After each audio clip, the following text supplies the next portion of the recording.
Welcome back to the High Limit Room. It is episode 16. Today we'll be recapping the race at Las Vegas Motor Speedway's dirt track. We'll be talking about the next 3 races in the state of California, and we will also be hearing from some of our drivers during Media Day. Let's get into it.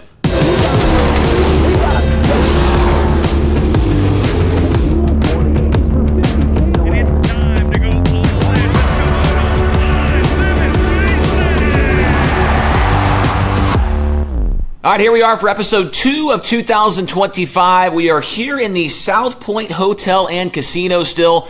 Been here for about a week now. I am Chase Rodman. Be joined later on by Tony Laporta and Brian Walker. Today we are going to be talking about all the things that happen at Las Vegas Motor Speedway, as well as a couple of other things later on down the line here with the schedule. But it was a crazy week in Las Vegas. We had 2 races scheduled. Unfortunately, we're not able to get all of those in the books. Had no help from the weather, no help from Mother Nature on Thursday night. Just absolutely pitiful conditions. It was extremely windy. It was extremely cold. And then, of course, the rain came in and we had to cancel Thursday night. We tried to do it again on Friday night. The truck race got in a rain delay on 2 separate occasions. And unfortunately, the same security, the same ambulance, the same safety crew is all used between the 1.5 mile racetrack and the dirt track as well. And so by the time the truck race was over, we just could not get Thursday in. And then once again, like we said, we tried on Friday. It did not work as well.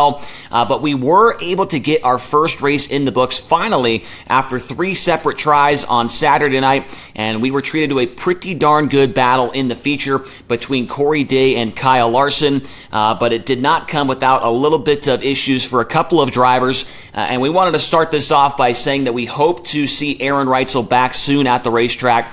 We did get an update on his condition today from the Ridge and Sun Racing Facebook page.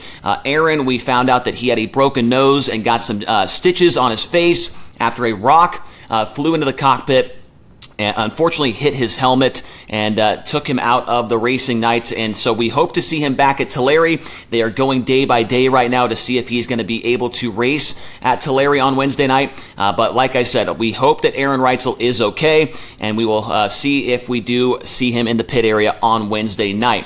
Another guy that did have some issues, but it was a fantastic night before those issues happened, was Darren Pittman in the 69K for Kreitz Racing.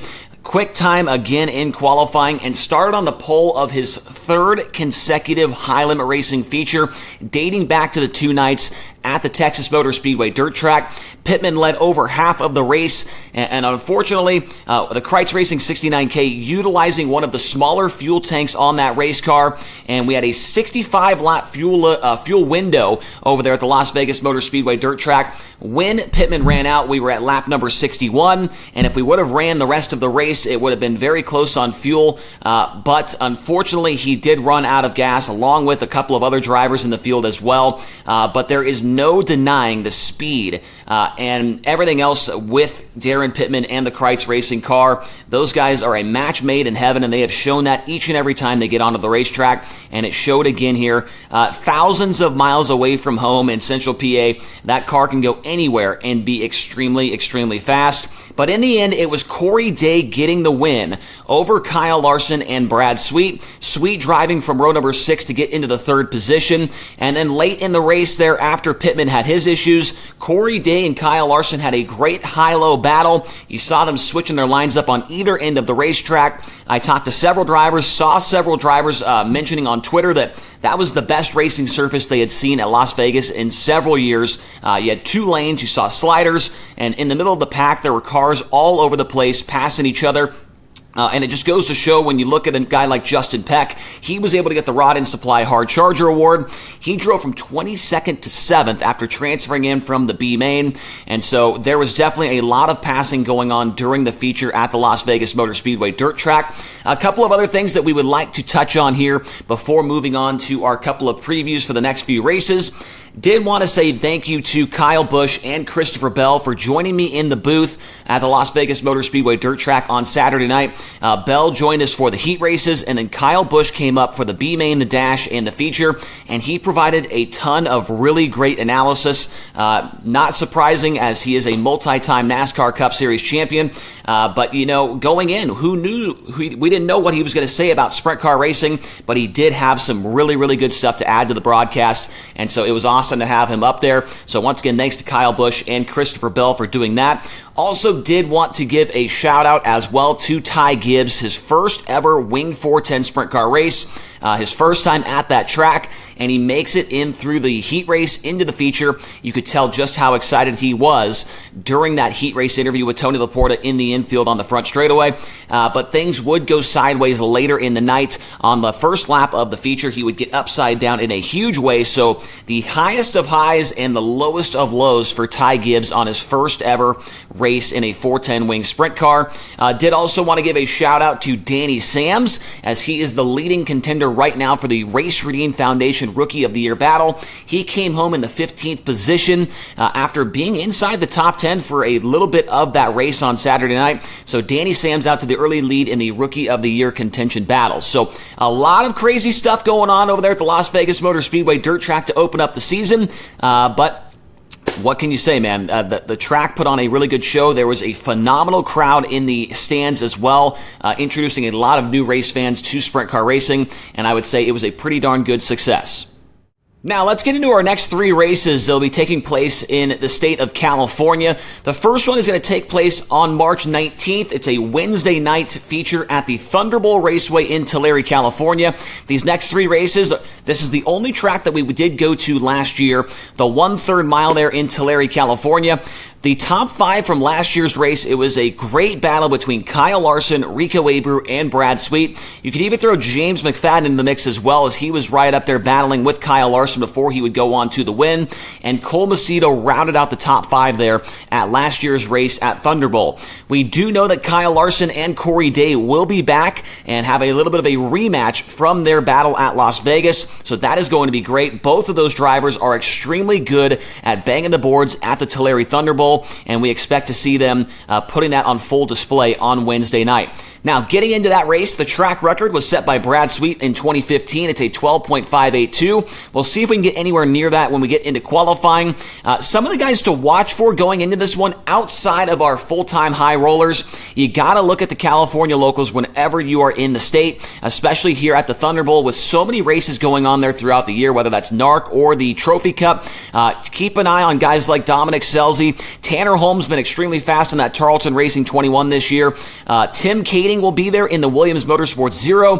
DJ Netto, of course, in the 88N. Shane Golobic, multi-time Trophy Cup champion. Justin Sanders, and also a new pairing this year with Landon Brooks and the Bates Hamilton Racing number 21L. Just a couple of the California locals to watch out for when we get to Tulare's Thunderbolt. When it comes to the high rollers, Aaron Reitzel, as long as he's able to participate, he is a former World of Outlaws winner there, so he could be a guy to watch for. Now, moving on. On Friday, March 21st, it is a new racetrack to the schedule this year with High Limit. It is the Kevin Harvick's Kern Raceway, but now the Bakersfield Speedway. It's the same size as Tulare, but is a much different layout than what we are going to be seeing at Tulare on Wednesday night. This will be the first ever National Touring Sprint Car race to ever be held at Kern Raceway, and it'll be the 10th ever 410 Sprint Car race. The track record set there on October 29th of 2022 by Ryan Bernal.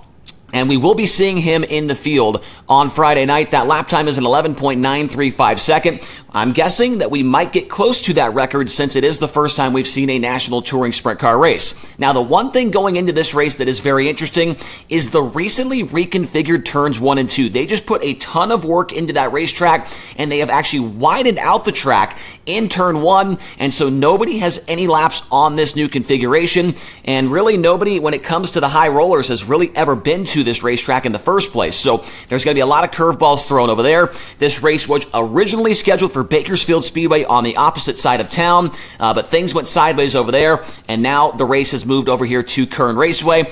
The last 5 winners there with the NARC 410 series: Tim Kading, Corey Day, Shane Golobic, Justin Sanders, and Dominic Scelzi. So Last 5 winners, all 5 different drivers, and we expect to see most of them in the field as well. We're expecting 30 plus cars, which if that's the case, will be the most that this track has ever seen in one single night of Wing 410 sprint car action. We wrap up this first California swing at the half mile on Saturday, March 23rd. It's the Perris Auto Speedway, the Pass, the Southern California home of Major League Sprint Car Racing, whatever name you want to dub it. It is one of my personal favorite tracks on the entire schedule. Opened back in 1987. Just a very, very historical racetrack, more known for its non-wing racing with the Oval Nationals. It used to host the Turkey Night as well. We do expect a 30-plus car field there as well. When we get into that one, the track record established by Danny Lasowski back in 2002 at 13.875 seconds. Aaron Reitzel, once again a former World of Outlaws winner there back in 2019. David Gravel won the most recent Outlaw race there back in 2022. Also keep an eye on a guy maybe like Tanner Thorson. He won the Turkey Night Grand Prix there a few years ago as well. So going to be a good field of cars at the Perris Auto Speedway, and they have had some fantastic racing there over the last couple of years.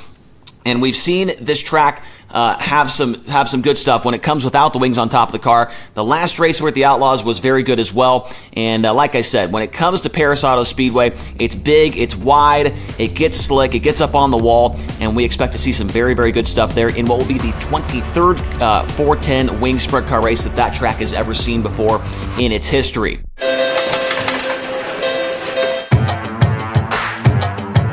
High Limit Racing is sprint car racing. It's a series that hosts 60 races of sprint cars. And if you don't know what a sprint car is, it's the most exciting form of motorsport. It's basically got way too much horsepower, races on dirt, very hard to control, very exciting to watch. To me, it's really cool. It's very exciting to be part of it. And sprint cars look like they have a airplane wing on the top of them. 950 plus horsepower, 1,400 pound race car, violent machines that are incredibly difficult to drive on a dirt track. Track conditions change all the time, cars flipping, close finishes, just high intensity. What my best version to explain it is the cars are loud, the cars are fast, they're dangerous. One person is in control when you're out on the racetrack. There's 24 of them, and the drivers race as hard as they can for 30 laps straight. I'm Tony Laporta, and fans, welcome to High Limit Sprint Car Racing. High Limit's, it's where it's at. It's a top series. I feel like the drivers, the guys that are on the road are obviously some of the best, and you're racing just as hard for 15th on back as you are for the win. And I mean, maybe even harder back there. So I'm Justin Peck, and you're watching Kubota High Limit Racing. I think it's going to be tough. I think, you're going to see times when they might do super well. There might be podium or might get a win. Then, a few weeks later, they might not make the show. So that's it's a challenging part of High Limit, and I think we're all looking forward to the challenge. But to go out and be a part of the National Series, be a part of the High Limit Series, race all over the country, I love that aspect of it, and I'm just very honored to have the support of everybody back home. And we're green. It's cool to still race with these people, and it's going to be cool if one of us, of course, are going to come away the Rookie of the Year. So it's cool to be the first if that's going to be me. Super blessed to have the opportunity and looking to put up a fight. I'm Aaron Reitzel, and you're watching Kubota High Limit Racing. High Limit Sprint Car Racing is high stakes, high rewards. Sprint cars are action-packed automobiles. Things happen fast, things happen out of control. You can be close to the action. It's dirty, it's loud, it rattles your brain, and you're not really sure what you're witnessing, but you like it. I'm Tyler Courtney, and you're watching Kubota High Limit Racing. My name is Chase Randall, and you're watching Kubota High Limit Racing.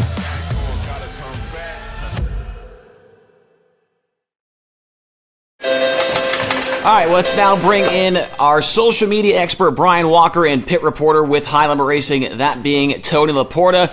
Remember, when we get into this segment, we are talking about some of the things that you can wager on, and if you would like to be involved with that, you can go to nxtbets.com/playhlr. While you're on there, it will show you the different sports books and whatnot you can get into in your area. Also, you can go on there and claim a sign-up bonus as well to get involved. So we'll bring in Brian Walker and Tony Laporta now. We've got a lot of great racing coming up here, guys, in the state of California. We just talked about Perris, Kern, and Tulare.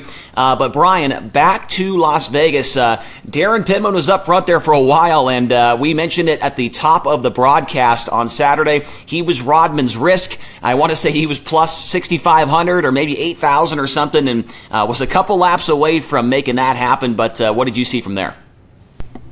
Yeah, I'm looking at the opening odds last week. Right now, he opened at plus 6,800. It was the first line they sent over, so that would have paid out really well. Obviously sucked for Darren. I mean, they were obviously the class of the field, the 69K was. Corey Day ended up getting the win. He opened at plus 800, so, I mean, that's still a pretty good hit, honestly. Especially, I kind of thought Corey Day would be better odds, or I guess lower. So, I mean, you put $10 on Corey, you make 80. That's not a bad day, really. You make your money.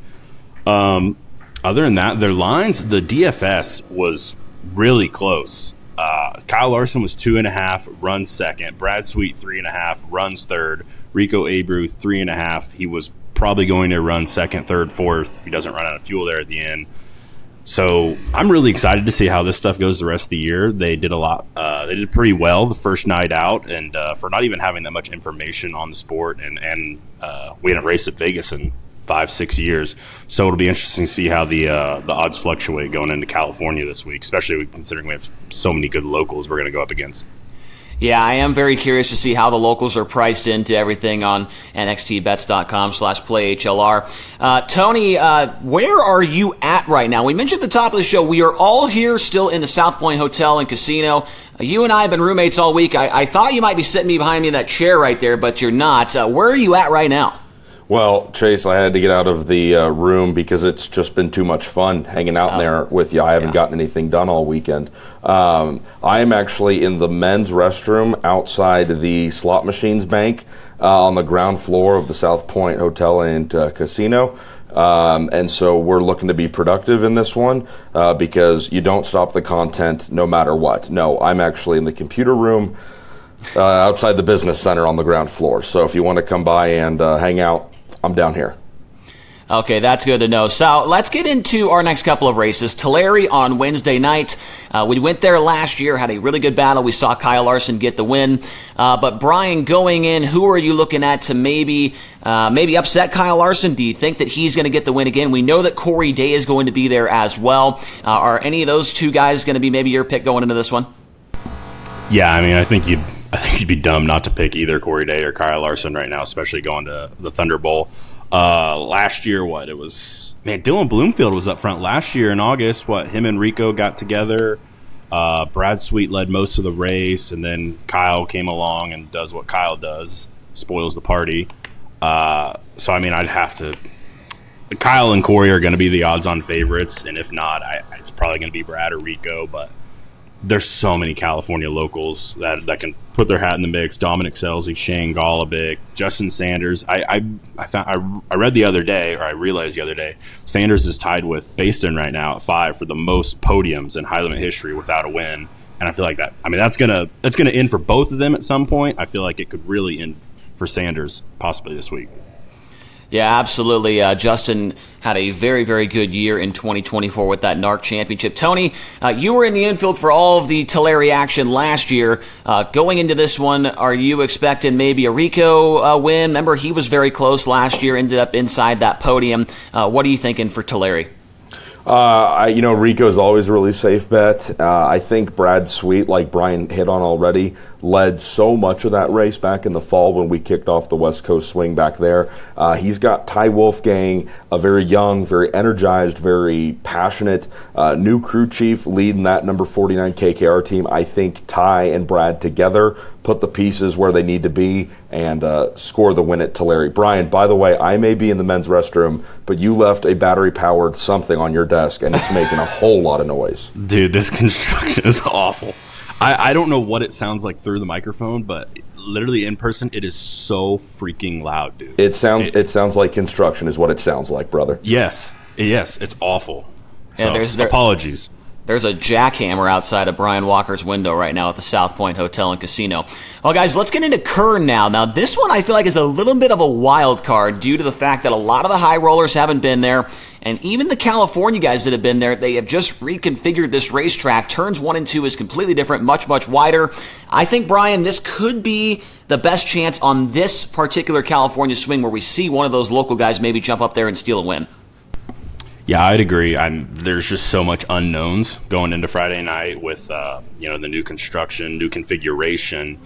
So what was it like before, Chase? Like I don't even know. I've never seen a race there really. What was it like before it is now?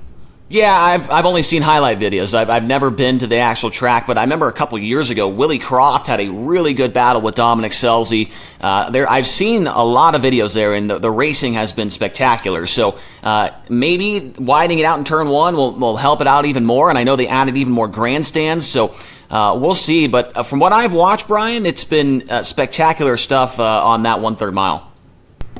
Yeah, it'll be interesting to see what happens. How are we looking on car count for that one? We'll be 30 plus there too as well, right? Yeah, 30 plus, and I think if that's the case, it's going to be the most cars they've ever had. I think the most they've had before is like in the low to mid 20s, so it's going to be a pretty solid field for that race. Yeah, it'll be interesting. Tony, you done any research on Kern yet? Sorry, I had my mic muted there. No, actually I haven't, other than just obviously Kevin Harvick's new involvement in it.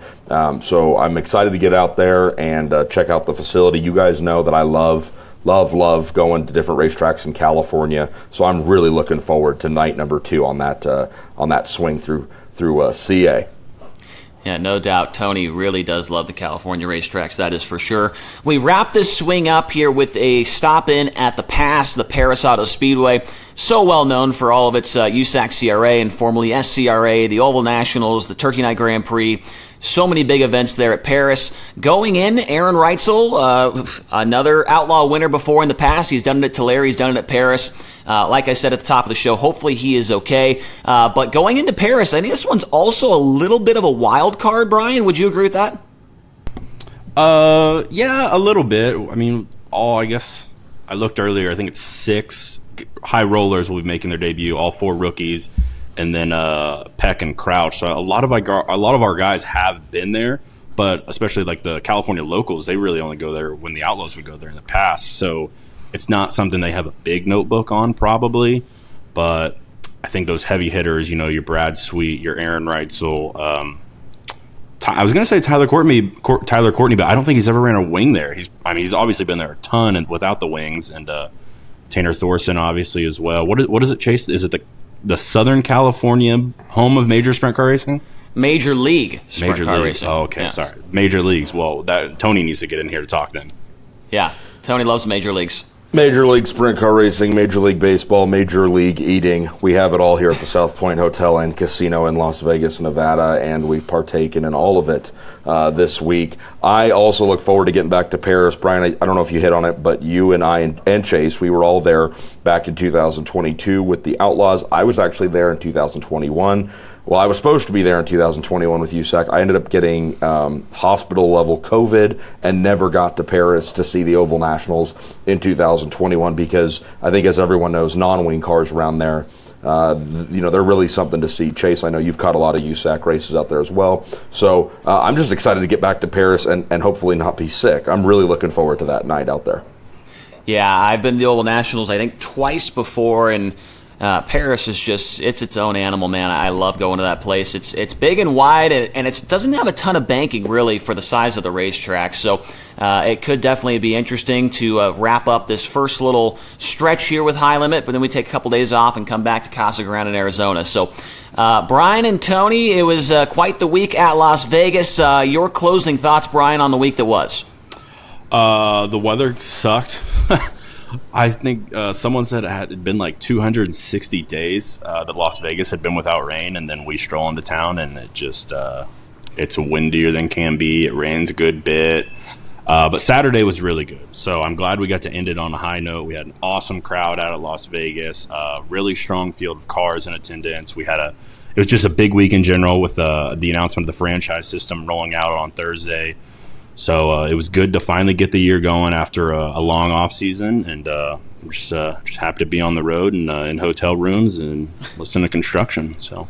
And listen to jackhammers all morning long. That's absolutely fantastic. Tony, I'm just glad you didn't get blown away in the infield. Well, thank you, Chase. I do get close to wasting away. That's why I think I must be looking forward to Perris so much. You described it as big and wide, so that's probably why I'm looking forward to getting back out there. Kind of a similar built racetrack. I had a great time in Vegas. I think High Limit Racing is definitely the farmer's choice of sprint car racing because we bring rain everywhere we go, it seems like, at least to start here in 2025. But Brian was right, man. Once that Xfinity race got over on Saturday, man, the grandstands were packed up there along the front straightaway for the opening round of 2025. So that was great to see. The pits were full of people and teams and race cars, so really couldn't ask for a better kickoff to the season. I just wish we had another week here in Vegas. That's what I'm really hoping for. Yeah, maybe next year we'll have to make it a 2-week show here instead to keep Tony happy. But yeah, hopefully everybody enjoyed their time here on the High Limit Room, and we are going to be heading down the road right after we're done recording this. We're hopping in the car and driving the 5 hours or so over to Tulare. So hopefully you maybe got some help with making your picks for these next couple of races. We gave you a couple guys to watch out for. Once again, if you are interested, go to nxtbets.com/playhlr. It'll show you which sportsbooks you can partake in your particular region, and you can get on there and get a sign-up bonus as well to partake in High Limit and get a little bit more in on the action. So thanks, Brian and Tony, and we will see you guys downstairs in about 5 minutes to get on the road. And thanks to everybody watching, and thank you to all the people that watched on Flow as well for our first race on Saturday night, the Las Vegas Motor Speedway Dirt Track. We'll be back next Monday for the third episode of 2025 here at the High Limit Room. We'll see you then.